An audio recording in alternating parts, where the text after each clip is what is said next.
नमस्कार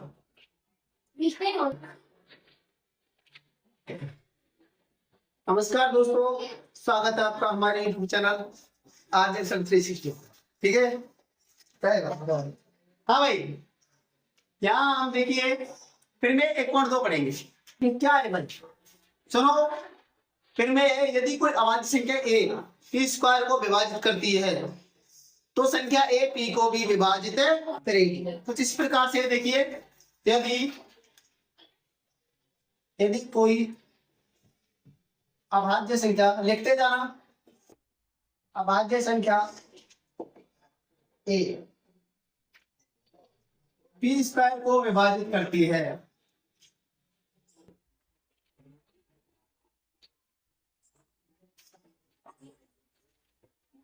यदि कोई अभाज्य संख्या a p स्क्वायर को विभाजित करती है तो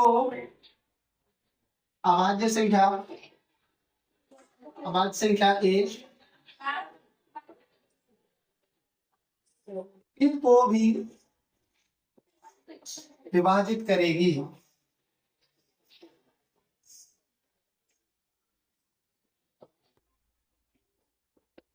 यदि कोई अभाज्य संख्या a p स्क्वायर को विभाजित करती है तो अभाज्य संख्या a p को भी विभाजित करेगी। ये नोट करिए, ठीक है भाई। सवाल है हमारे 1.2 का पहला, सिद्ध कीजिए कि √5 एक अपरिमेय संख्या है। ये भाई सिद्ध करने के लिए था, बहुत ही मोस्ट इंपॉर्टेंट प्रश्न, हर बार आना ही है, आना ही फिक्स है, आएगा ये एग्जाम वार्षिक में, आना ही है। ये रूट में ये संख्या बदल सकती है लेकिन प्रोसेस ये रहेगा सब में। ठीक है, देखिए भाई, √5 एक अपरिमेय संख्या है, ये अपरिमेय है, ये हमसे कह रहा है, हमें मान के चलना है कि ये एक परिमेय संख्या है। कौन सी है? माना √5 एक परिमेय संख्या, परिमेय संख्या। √5 कैसी है? परिमेय संख्या है। परिमेय संख्या को p/q के रूप में लिखा जा सकता है ना। √5 एक परिमेय संख्या है जिसे p/q के रूप में लिखा जा सकता है,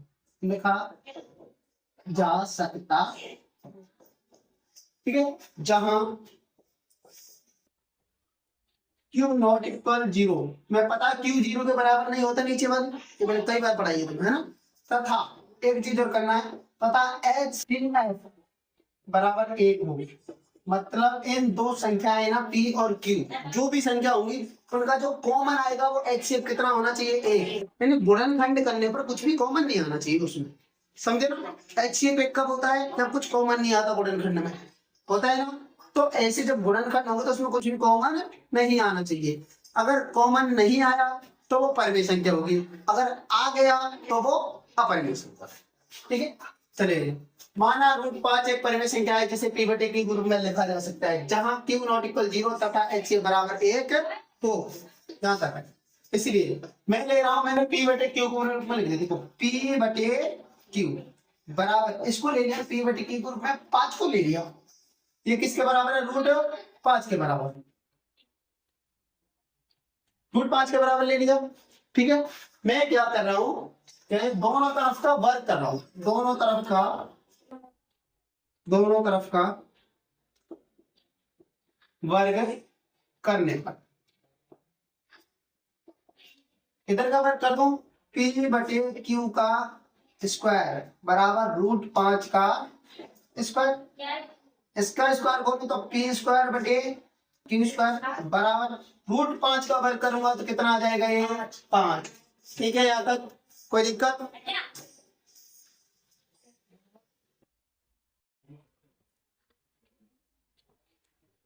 ये हो गया, ठीक है। अब मैं ये जो नीचे है इसको मैं इधर वज्रगुणा कर देता हूँ, इसका p² बराबर इधर हो जाएगा 5q²। ठीक है, और इस अगर मैं इस 5 को लेकर जाना चाहूं इधर, कहां जाएगा? बटे में, p²/5, ये हो जाएगा। कोई दिक्कत? यहाँ देखो 5 हमारी अभाज्य संख्या है, 5। तो ये अभाज्य संख्या मैंने कहा था कोई फिर में 1.2 कोई अभाज्य संख्या ए पी स्क्वायर को विभाजित करते हुए पी को भी विभाजित करेगी, बताया था ना मैंने। इसको मैं एक ले लेता हूँ, ठीक है। दैट इज व्हाट ये 5 पी स्क्वायर को विभाजित कर रहा है तो ये पी को भी विभाजित करेगा, करेगा ना, पता है। फिर में 1.2 से यदि अभाज्य संख्या 5 पी स्क्वायर को विभाजित करती है, पी स्क्वायर को विभाजित करती है तो यह पी को भी विभाजित करेगा, पी को भी विभाजित करेगा।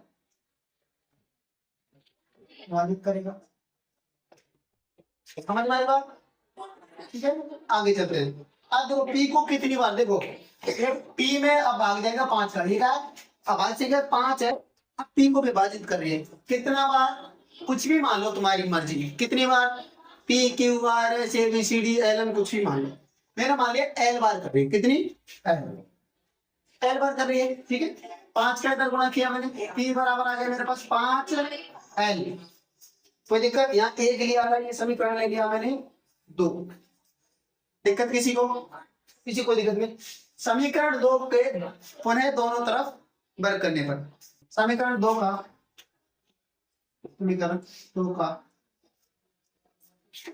दोनों तरफ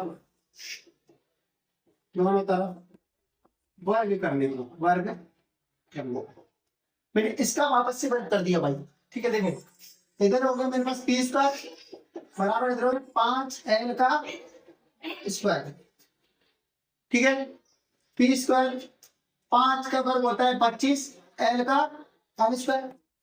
पी स्क्वायर बराबर क्या था मेरे पास 5 क्यू स्क्वायर, चूंकि पी स्क्वायर बराबर था मेरे पास 5 क्यू स्क्वायर, तो मैं पी स्क्वायर की जगह क्या लिख सकता हूँ 5 क्यू स्क्वायर लिख सकता हूँ आराम से। क्या लिख दिया मैंने 5 क्यू स्क्वायर बराबर 25 एल स्क्वायर, ओके। 25 को मैं इधर लाना चाहूँ तो कहाँ जाएगा ये नीचे, 5 क्यू स्क्वायर बराबर 25 एल स्क्वायर, ठीक। 5 से कट रहा है, 5 से कम 5 5 25, तो ये बचा मेरा क्यू स्क्वायर बटे 5 बराबर एल स्क्वायर, है ना। यहां तक समझ आया। अब वापस देखो 5 क्यू स्क्वायर को विभाजित कर रहा है तो पुनः क्यू को भी विभाजित करेगा, पुनः फिर मैं 1.2 से यहाँ हो गया, मुझे यहाँ लिखना है पुनः फिर में 1.2 से, ठीक है। मैंने फिर में लगाऊंगा, जगह नहीं रही है, आप इसको नोट कर लीजिए एक बार। हाँ भाई, पुनः फिर में 1.2 से, 1.2 क्या कहती है हमारी, अभी बताया मैंने आपको। अरे 5 क्यू स्क्वायर को विभाजित करता है तो क्यू को विभाजित करेगा, तो क्यू बटे 5।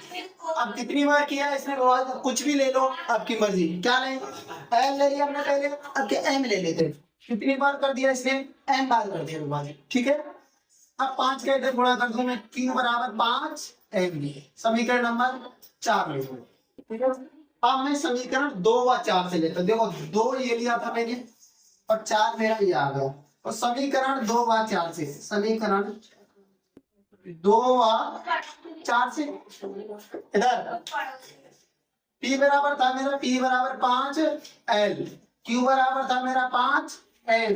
क्या देखना HCF कितना आ गया मेरे पास 5, HCF 5 आ गया, जबकि परिमेय होने के लिए HCF कितना होना चाहिए था, है ना। तो अगर परिमेय होती तो HCF 1 होता, लेकिन यहाँ 5 1 से ज्यादा आ गया, क्या है 5, तो ये परिमेय नहीं है, जो कि एक विरोधाभास है। यहाँ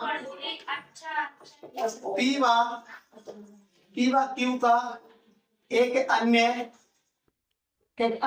HCF 5 भी है, 5 है ना, जो कि एक विरोधाभास है, जो कि एक विरोधाभास है, जो कि एक विरोधाभास है।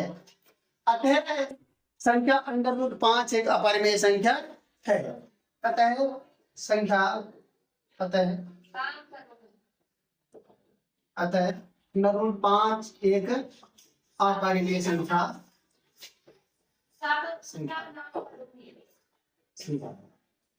बात समझ में आई? काफी इसको। अगला उदाहरण नंबर 5 है हमारा। सिद्ध कीजिए कि अंडर रूट 5 एक अपरिमेय संख्या है। बिल्कुल ऐसे ही होगा। उदाहरण नंबर 5 कि अंडर रूट 3 एक अपरिमेय संख्या है। देखिए बोला सबसे पहले वही भाषा माना कि अंडर रूट 3 एक परिमेय संख्या है, इसे p बटे q के रूप में लिखा जा सकता है, जहाँ q नॉट इक्वल 0 तथा h बराबर 1 हो। इतना होना चाहिए। ठीक है भाई। अब मैं करूंगा सवाल चालू। p बटे q बराबर b बराबर क्या मेरा रूट 5 सॉरी 3 है, रूट 3। ठीक है, क्या करेंगे सबसे पहले दोनों तरफ का वर्ग, दोनों तरफ का वर्ग, दोनों तरफ का वर्ग करने पर इधर क्या p बटे q का स्क्वायर बराबर रूट 3 का square, p square q square बराबर कितना आएगा 3। ये इधर चला जाएगा भाई। ठीक है, p स्क्वायर बराबर कितना आएगा 3q स्क्वायर। इसको ले लिया मैंने समीकरण नंबर 1। ठीक है भाई। अब ये 3 को कहा जाएगा नीचे, p स्क्वायर बटे 3q स्क्वायर। क्योंकि एक बात बताओ आप, यहाँ देखो 3 अभाज्य संख्या है, 3 p स्क्वायर को विभाजित कर रहा है तो यह p को भी विभाजित करेगा। फिर मैं 1.2 से, फिर मैं 1.2 से यदि अभाज्य संख्या 3 p स्क्वायर को विभाजित करता है, p स्क्वायर को विभाजित करता है तो 3 p को भी विभाजित करेगा। ठीक है भाई। हाँ, तो 3 का मतलब तो p बटा 3 कितना लो, यहाँ पे कितना भी ले लो, z ऐसा ले तो 2 लफ्ज आ जाएंगे, n ले लो पिछला बार n। ठीक है, अब क्या n ले गया। ठीक है, अब मैं क्या करूँगा n का इधर गुणा कर दूंगा, p बराबर 3n। समीकरण नंबर 2, समीकरण नंबर 2। किसी को कोई दिक्कत आपत्ति यहाँ तक? समीकरण 2। अब समीकरण 2 के दोनों तरफ का पुनः बल करने दो, वापस से ये प्रक्रिया शुरू। समीकरण 2 के दोनों तरफ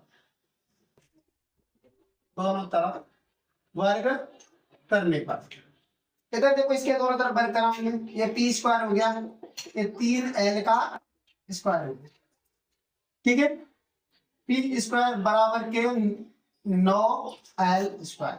ठीक है, अब p स्क्वायर कितना था मेरे पास देखना समीकरण में 3q स्क्वायर, क्योंकि p स्क्वायर बराबर कितना था 3q स्क्वायर।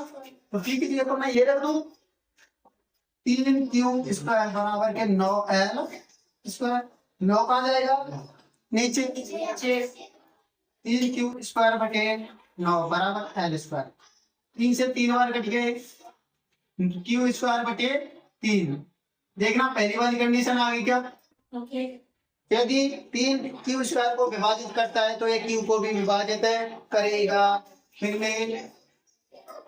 में कौन सी करेंगे?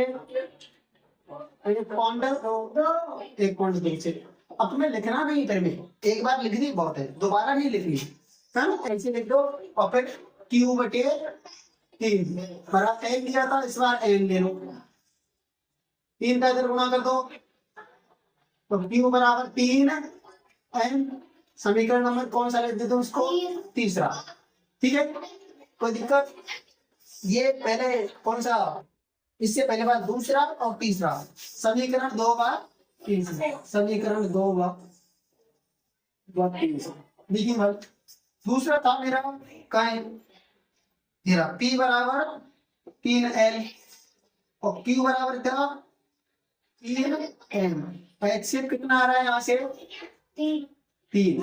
अब HCF मेरा 3 आ गया, तो ये तो गलत है ना, कितना आना चाहिए था मेरा 1। अगर 1 HCF आता तो ये परिमेय होती, 1 नहीं आ रहा है तो कैसी होगी अपरिमेय, क्योंकि यहाँ संख्या P व Q का एक अन्य HCF बराबर 3 भी है, जो कि एक विरोधाभास है, जो कि एक विरोधाभास है, अतः हमारी कल्पना गलत है, अतः हमारी परिकल्पना गलत है। इसलिए रूट 3 हमारे में से इसलिए रूट 3 एक अपरिमेय संख्या। बात समझ में आई? आगे अब समझ में आ गया होगा तुम्हारे तरफ पूरी तरह। अब ये घर जाकर तुमको रिवाइज करना है वापस से, ठीक है ना, अच्छे से।